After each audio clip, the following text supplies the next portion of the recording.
dito sa New Zealand. So sa madaling kwento, nasabi niya yung ano niya about sa yung kasama niya, itong partner niya. So dahil sa ano na nasabi niya sa akin na hindi pa sila nahalal. So sabi ko, dahil pinaparating mo sa akin yan, obligasyon ko to, sabi ko paparating sa mga brother upang sa ganun ipapaalam ko sa kanila na pagkakasunduan namin dito na kayo ay gawin halal, no? So ito yung pinaparating ko sa inyo na sila, kasi ang si brother sinabi niya na nahihiya siya dahil wala silang handa. So sabi ko, walang problema sa wala kayong handa, kasi kung handa, tupipalo na lang kung sakali. At least mahalal kayo. Kasi mahigpit na pinagbabawal ng Islam yung pagsasama na hindi kasal. So dahil sa inyo, sabi ko na wala kayong paano kayo mahalal. So nagkakaroon tayo ng pagtipon-tipon. Ngayon nalaman namin malaking obligasyon sa amin to na hindi kayo kaya gawin namin to sa inyo na bilang mahalal kayo. So huwag kayong mahiya, kasi ito ang Islam. Ito yung pamamaraan ng Islam. Ang Islam na to ginawa ng Allah na hindi pabigat sa tao. Ginawa ito ng Allah upang sa ganon ay mapadali sa atin ng lahat. So ganon. Ganon lang yung inano ko. So ikaw brother, dahil kumbaga ikaw hindi naman sa pinaka ustads namin dito. So brother lang. May bigay ko yan sa'yo. Sa niya. So ang mangyari, so na lang, no? Saka na lang tayo pabasahin ng nika. Mamaya na lang bilang usap-usap muna tayo ngayon. Pero susunod siya ng nika, no? So bigyan mo, magbibigay ka rin ng Bismillahirrahmanirrahim. Wassalatu wassalamu ala Rasulillah wa ba'd. Sa usaping kasal, parang mga brother yan, masarap pakinggan yung kasal. Actually, pasingit sa kwento. Actually, sariwa pa yung kasi pagpagkasyon ko, nagpakasala ko eh. Pero, pagka natin sa mga sister lang kasi baka sila, imbis na maganda yung mood nila, masira. Pero, extra lang yun.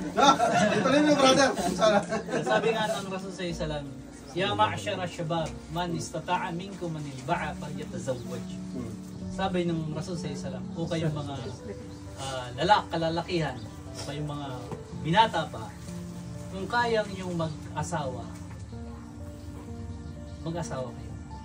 Kasi sinabi ng Rasul sa Islam, para maiwas kayo sa paggawa ng hindi maganda. So kung kaya nyo, mag-asawa kayo. Pero pag hindi nyo kaya, ay mag-aayuno kayo. Kasi pag nag-aayuno tayo, nagpapasing tayo, bumababa yung shahwa natin, yung desire natin. Kaya kung kaya mo na mag-asawa, kaya mo nang, although ang pagtustos kay Allah yan, gagawin lang natin yung kasbab, yung mga rason na tayo yung makatustos sa kanila. Maghanap tayo ng trabaho. Ganun. At saka sa kakasal naman, kailangan natin tanungin yung babae kung may pamilya siyang Muslim or may kapatid siya na Muslim, may uncle siya na Muslim, kasi hindi natin pwede silang ikasal na wala silang mahram o yung wali. Kailangan may wali. So ang babae, ang wali niya, tatay niya na Muslim, kapatid niya, uncle niya. So kung wala namang wali siya, pwedeng yung magkakasal ang gagawing guardian niya. So kung may mga problema sila, doon sila pupunta sa guardian nila. Ganun po yung kaya kung kaya niyong mag-asawa kayo. Kung kaya niyo, makapagbigay kayo ng equal sa kanila. Sa mga kalalakihan naman na may balak pa, ay kung kaya nyo.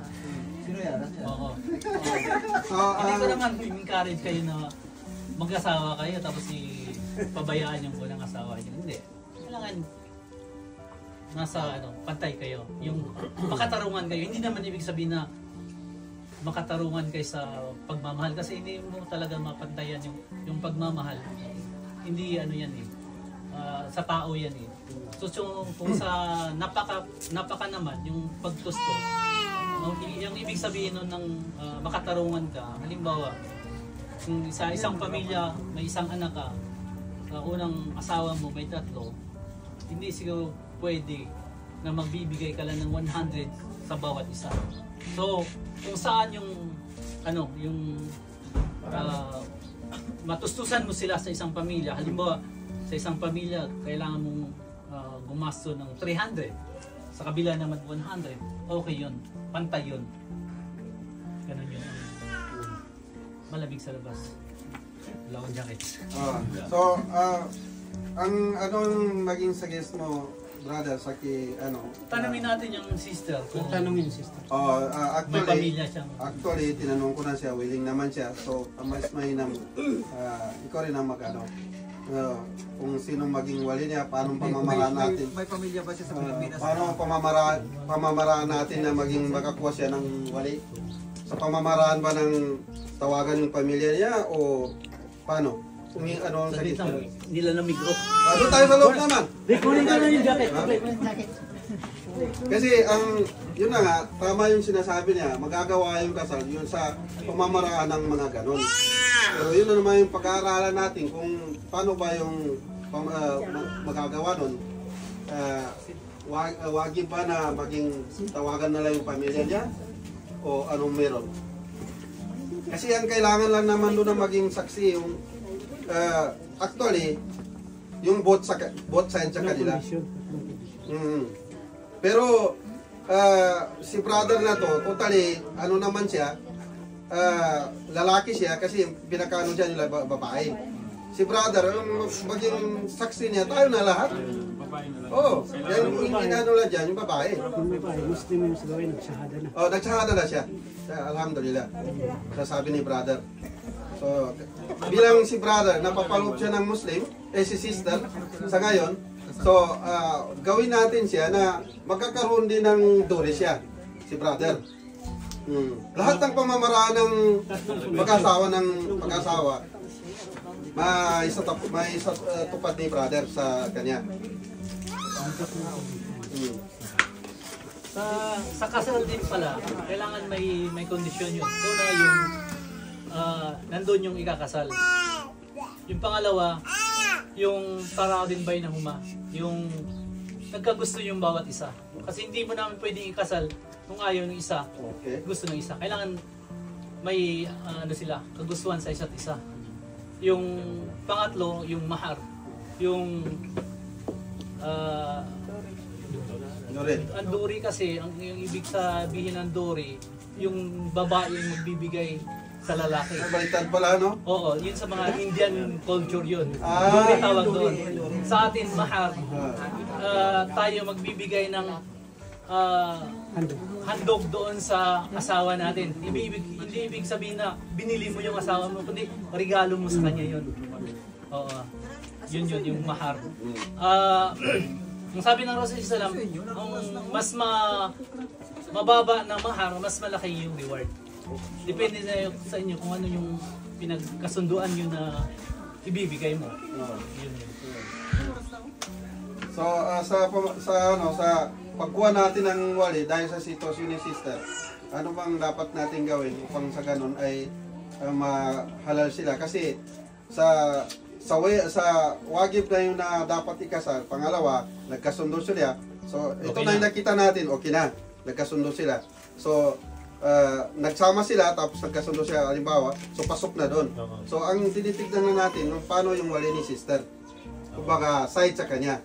Na malaman ang side sa kanya na Witness.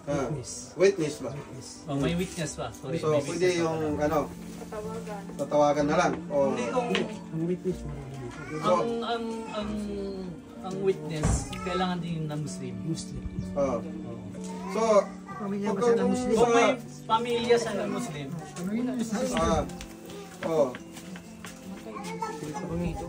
Paano yan? Yung tito ko, kapatid ni mother ko, Muslim. Pero wala na siya. Patay na. Patay na. So, okay, wala na yun kasi ano na. Ang inanatin na natin dito, kung sinong mabigay mo na maging witness mo, kahit pamamaraan na ng tawad, at least Muslim. Kung wala naman Muslim, doon na sa, brother, saan tayo kukuha? Dito nga sa atin. O kahit sa pamilya na, at least alam ng pamilya na siguro na nakasal na sila. No? Pag alam na, may sa kapagpara ng kasunduan, yung mahal na tinatawag, tapos nag-Muslim ka na, tapos mag-ano kayo ng witness, sino yung tatay yung wali, apat yung wali, sino yung maging isibong gagal. So magkakasal na tayo. Kasi alam na nila na magkasama kayo, di ba? Opo. Kasi wala nang problema nun, tayo na naging witness. So maging, di ba, kasi upama, kung ganun, halimbawa, no, so bilang tayo na maging witness ni sister, so at the same time, gagawa tayo ng kasulatan na para sa pamamaraan ng pag-asawa ni brother, pagkasal sa kanila, magkakaroon siya ng dole ng, magkano gusto mo sister? Kasi sa'yo yun, i-decide eh. Dahil wala yung mga kamag-anak mo dito, ako yung magtatanong sa'yo. Kasi actually yung mahal, pinag-usapan ng side mo yan. Magkano yung ano mo. Pero actually, bigyan kita ng idea sa pamamaraan ng pagbigay ng mahar. Kasi ang di ba nabanggit mo na rin brother na mas mainam yung mababa. Pero magsisimula tayo diyan sa pinakamahal na talaga na dito sa amin sa Mindanao hanggang 30,000 lang. 30,000 lang dito sa Mindanao. Pero kung sorry. Philippine money, brother. Ngayon sa 30,000 na yun, ngayon sa 30,000 na yun, kung gusto pataas yun, mataas na, depende na yun sa pamilya ng babae, kung anong pagkakasunduan sa lalaki. Kasi minsan nangyari sa amin, nagkakaroon ng hindi matuloy yung kasal, gawa ng mahar. Kasi 100,000 na samantala, yung kasal nawala na. So ang nagkaroon ng kasalanan yung magulang. Kasi nagkaiwala yung nagmahalan dahil doon sa dore na tinatawag. So, anong gusto mo? Sister, tanungin kita kung ano. Kayo na lang mag-usap. Kayo na lang mag-usap. Ayun na yung paparating niya sa amin. Baka mag-usap kayo, no? Pero ang mainam, meron kayong handog para sa kanya. Kasi kung ano masabi mo, Halimbawa, bigyan kita ng bahay. brother yan. Sinlat. Kaya hindi pa kasal meron na. Alhamdulillah. Magkano ang ayun na lang. Yung minimum Doon na lang tayo sa minimum sa napapanggit mo sa amin. Doon na lang tayo sa 30,000. Philippine money. Hindi yung dollar, ha? Mahirapan naman si brother kung ganun na. Ano, brother? Willing, agree ka ba doon? Hindi, ganun na mangyari. No? Brother? Yung pinagkasunduan nila. So, dahil natapos na yung nalaman na natin lahat at saka nagkasundo na rin. So, pwede na natin yata isagawa ito. O ano sa ano mo? Separate lang siya. Yung lalaki lang harap sa imo. Pero at least nakabayad siya. Babayaran niyo. Hindi, kung sakali magkakaroon tayo ng mga picture taking, so si sister kailangan nakabayad. Upang sa ganon, na nakita na nandito na sa Islam talaga kasi si brother naman totoo siya nagmahal kasi ano man kailangan ng mga babae sa kung talagang mahal mo ako ganito Mas maganda paliwanag mo na Islam tsaka sila pag so mangyari doon ano syada na di nagsada na si sister pero ganun pa man dahil sa pamamaraan ng kasal, so doon mo lang ipapaliwanag yung Islam hindi mo na i-advance mo na. No? So, ganun na mangyari.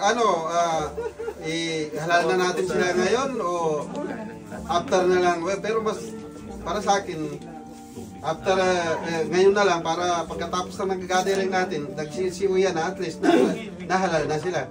Di ba? So, ngayon, ano natin, brother, so pwede ka na mapudo siguro.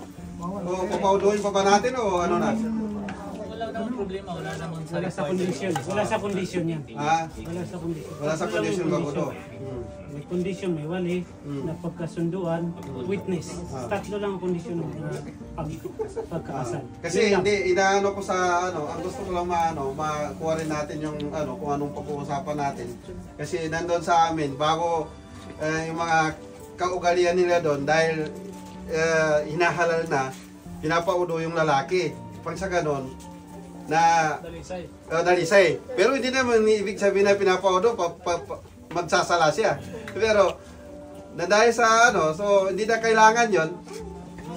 So, hindi na natin gawin. At least nandun yung tatlong ano, Kondisyon. Ah. Kondisyon. So anong plano natin? Doon na tayo sa dito na. Sa loob. Okay, pasok tayo brother. Salam. Baka may hijab yan na ano.